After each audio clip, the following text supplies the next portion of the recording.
두 번째 사연은 PP 스토커예요. PP 스토커? PP 스토커. 이거 약간 좀 위험한 단어 아닌가요? 아니 스토커도 참 그런데 이거 PP까지 붙으니까 굉장히 궁금하네요. 피랑 깊은 연관이 있는 거 아닐까요? 근데 자연님도 혹시 스토커 있으셨나요? 아니 저는 없었는데. 해본 적 있으시다. 아 제가요? 아니요. 아니 물어보는 앞으로 거예요. 도전. 도전. 없죠. 네. 혈액형이 어떻게 되세요? 저 A형입니다. 어? O형 아니셨어요? 네. O형인 줄 알았는데. 왜냐면은 제가 자연님 뵙자마자 오와 했거든. 이런 거 왜 넣는 거예요? 혈액형에 대한 성격 테스트 있잖아요. 그거 믿으세요 좀? 근데 사실 요새는 MBTI로 많이 하다 보니까. 그렇죠. 요즘에는 네네네. MBTI로 하긴 하는데 그 제가 아는 분은 MBTI 플러스 혈액형까지 하시더라고요. 두 개 그래요? 엮어서. 근데 A형이라고 하면은 다들 소심하다고 네. 하잖아요. 네네. 그게 어릴 때는 아닌데? 막 이렇게 했었는데 지금은 사실은 받아들인 상태여가지고 뒤끝 있으신가요? 약간 상처받는 말은 좀 오래 남는 것 같아요. 그게 뒤끝이라면 뒤끝이죠. A형 분들이 보통 그러시던데. 저 있어요? 저 뒤끝 있어요. 아 진짜 A형이세요? 심해요. 네, 뒤끝 있어요, 형님. 네. 제일 싫어하는 혈액형이 있어요? 좀 약간 조심스러워하는 혈액형. 저 혈액형은 조금 조심해야 돼. 그거는 사실 막 이상한 분을 봤을 때 혈액형 이게 물어보지 맞아요. 않으니까. 전 물어보는데?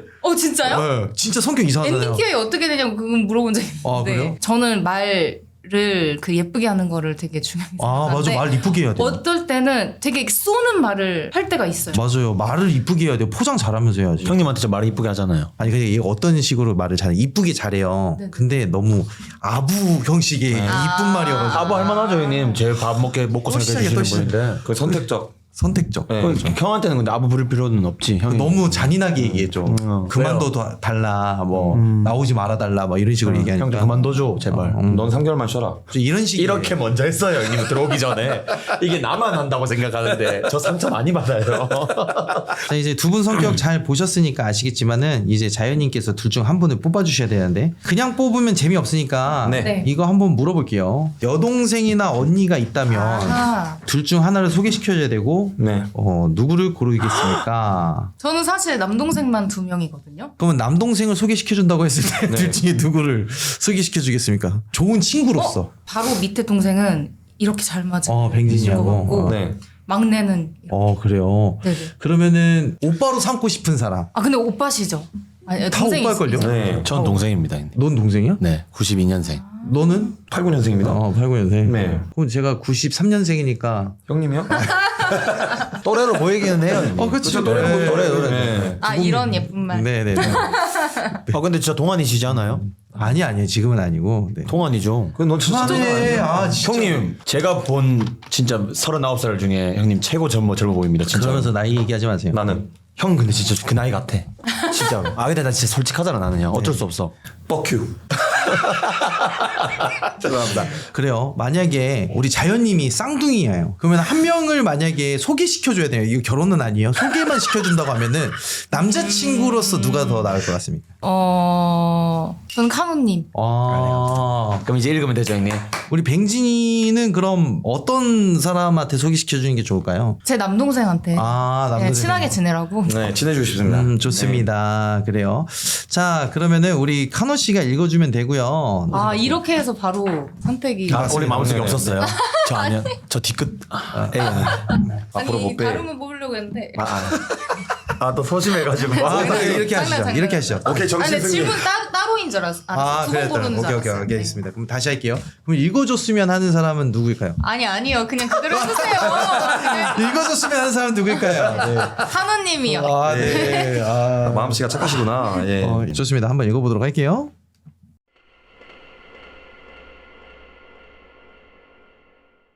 현정익님 사연입니다. 제가 대학교 때 겪었던 일입니다. 제 MBTI가 극E인지라 모든 사람들에게 격없이 다가가 친해지는 편이었어요.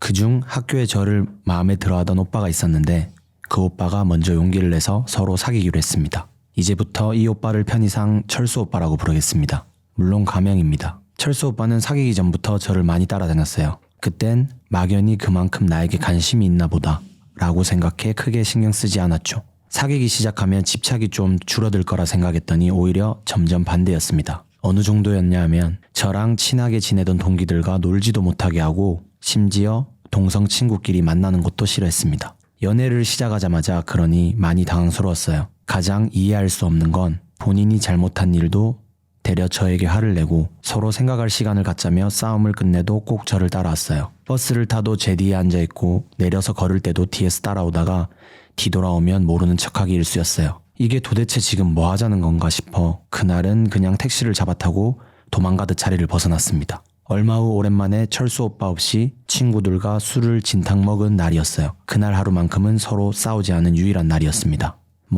사실 제가 일방적으로 연락을 씹었기 때문에 싸울 일도 없었지만요. 간만에 알딸딸하니 기분 좋은 상태로 집에 들어와 뻗었습니다. 그런데 아침 7시부터 엄마가 저를 잠에서 깨웠습니다. 이른 아침부터 단잠에서 깨 저도 짜증이나 좀 대들었더니 엄마가 조심스럽게 말씀하시더라고요. 예, 철수가 누구니? 그 말을 듣는 순간 잠이 싹 달아났습니다. 엄마가 그 오빠를 어떻게 알아? 새벽에 걔가 데려준 거는 아니야? 야, 이 기집애야, 좀 조심 좀 하고 다녀. 오밤중까지 술 퍼먹고 얘가 도대체 어쩌려고 이래? 이게 도통 무슨 소린가 싶어 엄마에게 물었더니 술술 새벽에 있었던 이야기를 해주셨어요. 새벽 3시쯤 깨보니 엄마에게 모르는 번호로 문자가 왔다고 해요. 지금 가고 있으니 죄송하다는 문자가요. 전에 핸드폰 배터리가 다 닳아 철수 오빠 폰으로 엄마에게 전화를 건 적이 한 번 있었는데 그때 저장을 해둔 모양이었어요. 엄마는 문자를 확인하고 그게 무슨 소리냐 답장을 보내려던 순간 그 번호로 전화가 왔대요. 혹시라도 아빠가 깰까 싶어 엄마는 당시 집을 비우고 있던 친오빠 방으로 가서 전화를 받았습니다. 어머니, 지금 가고 있습니다. 죄송합니다. 철수 오빠는 다짜고짜 문자로 했던 내용 그대로 지금 가고 있다고만 연신 되풀이했대요. 엄마는 저렇게 말하니 둘이 같이 술을 마시고 저를 집에 바래다 준 걸로만 생각했대요. 그런데 철수 오빠의 목소리가 전화기에서만 들리는 게 아니라 마치 옆방에서 통화하는 것처럼 이중으로 들렸대요. 친오빠 방 창문이 살짝 열려 있었는데 조심스럽게 열린 창문 틈으로 밖을 보니 놀랍게도 웬 남자가 서성거리며 통화를 하고 있더랍니다.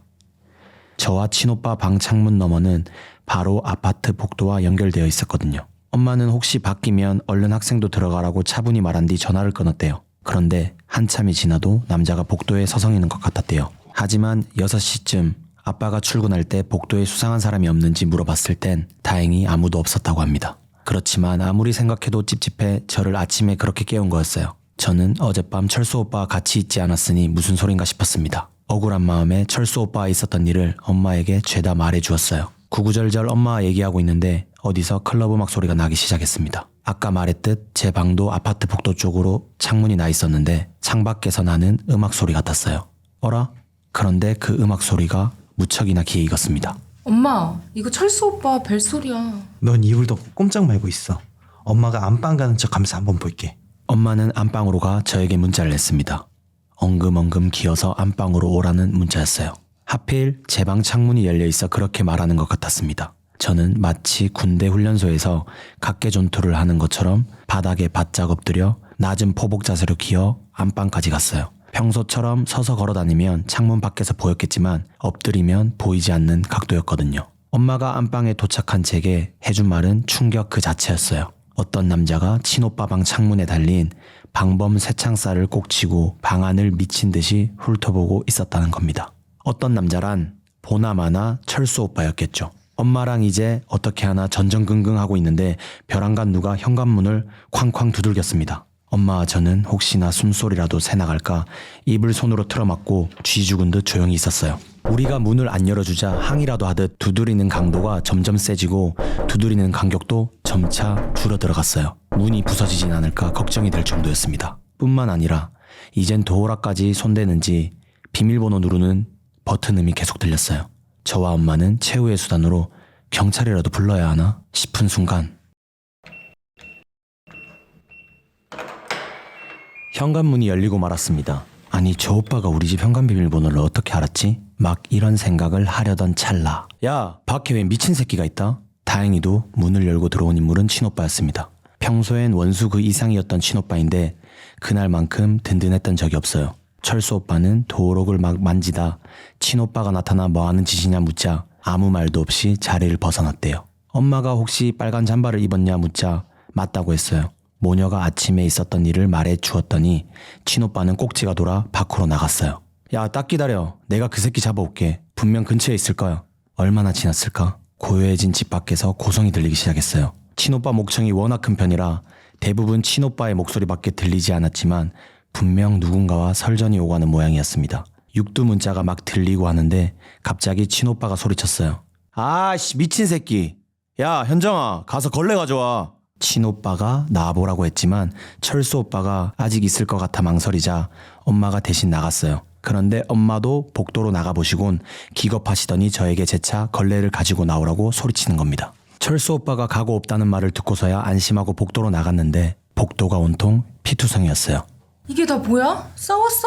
아니 그게 아씨 진짜 이 또라이 새끼. 친오빠는 밖에 나가고 얼마 지나지 않아 비상계단에 숨어있던 철수 오빠를 발견했어요. 처음엔 친오빠도 좋게 이야기했지만 친오빠보다 2살 많았던 철수 오빠가 뭐라 했다나 봐요. 저를 잠깐이라도 만나겠다며 막무가내로 집에 접근하는 철수 오빠를 친오빠가 계속 제지하자 갑자기 칼을 꺼내 본인 손을 그었다는 게 오빠의 설명이었어요. 도망가면서 엘리베이터를 타려다 여의치 않자 비상계단으로 간 건지 엘리베이터 버튼이고 비상계단이고 온 복도가 피범벅이었어요. 저는 그야말로 멘탈이 나가 머릿속이 하얗게 변하는 기분이었습니다. 그래도 저 때문에 복도가 이 지경이 됐으니 무슨 정신인지는 몰라도 열심히 걸레질을 시작했어요. 그런데 현정아, 나 너 기다렸어. 드디어 만났네. 갑자기 비상계단 쪽에서 철수 오빠가 나타나 저에게 다가오기 시작했어요. 빨간 잠바를 입은 철수 오빠 왼손에서는 피가 뚝뚝 떨어지고 있었어요. 오른손엔 문제의 칼을 들고 다가오는데 양손이 피범벅이라 너무 무서웠습니다. 가까이 오지 마. 내가 언제 기다리라 그랬는데. 네가 그랬잖아. 녹음한 거 들려줄까? 녹음 이야기를 꺼내길래 정말 내가 어제 취해서 그런 소리를 했나? 잠시 혼란에 빠졌지만 이어 말하는 철수 오빠의 말에 그 말이 거짓말임을 알 수 있었습니다. 토요일 아침 7시에 같이 학교 가자고 제가 말했다더군요. 토요일에 그것도 아침 7시에 학교를 갈 리가 없잖아요. 지금 시간이 몇 시야?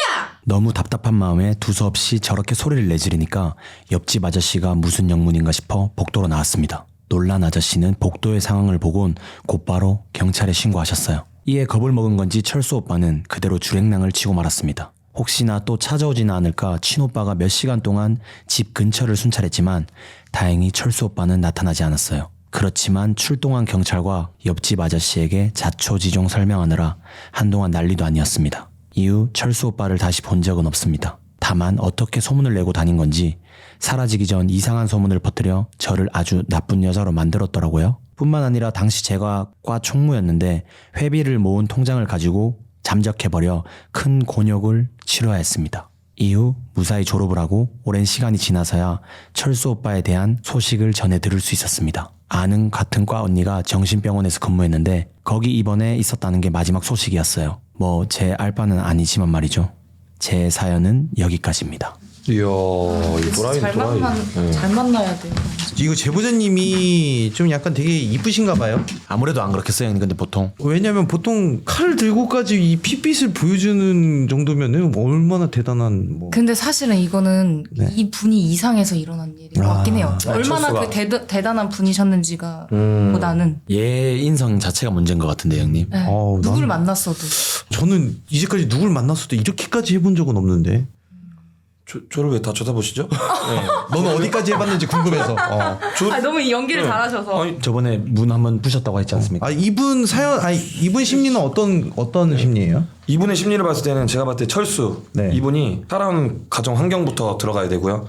그 이후에는 다음 여성분을 만날 때 이분보다 좋은 더 예쁜 올인할 수 있는 여자를 만날 수 있다는 확신이 없어서 자신감이 없기 때문에 더 매달리는 가능성이 매우 높다고 생각합니다. 아, 역시 전문가의 의견 잘 들었어요. 네, 자기 자신을 엄청 낮게 보는구나. 네, 낮게 보는 거죠. 근데 사실 이렇게 칼을 들고 다닌다는 것 자체부터 좀 잘못된 거고요. 맞죠. 그리고 맞습니다. 이제 자기가 좋아하는 사람 앞에 피를 보여준다는 게 사실 이거는 되게 상대방을 무섭게 만드는 거잖아요. 맞죠.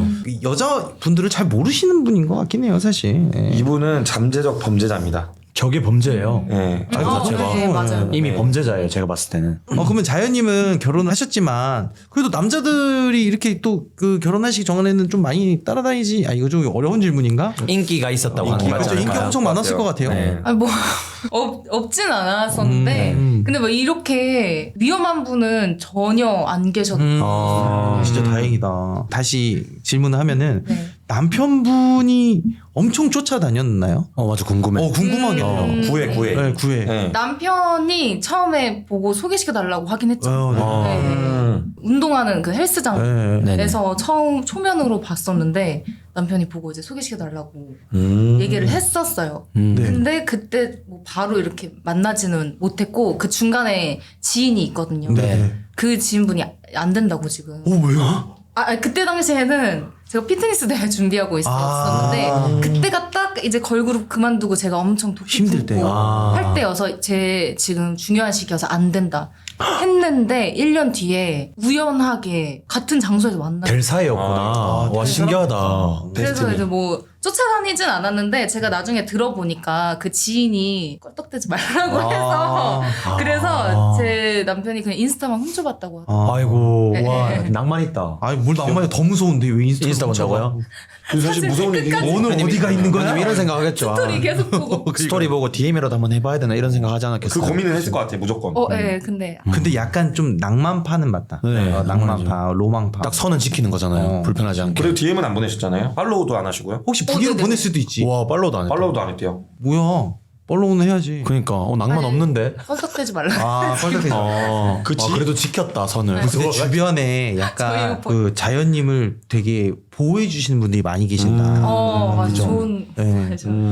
아무튼 그래도 되게 지금 해피엔딩 돼서 그나마 이렇게 네. 얘기할 수 있는 거라고 생각합니다. 그쵸. 네. 네. 좋아요. 이런 거는 근데 안 겪어보는 게 가장 베스트죠. 이런 맞아요. 사연들은 그죠. 좋습니다.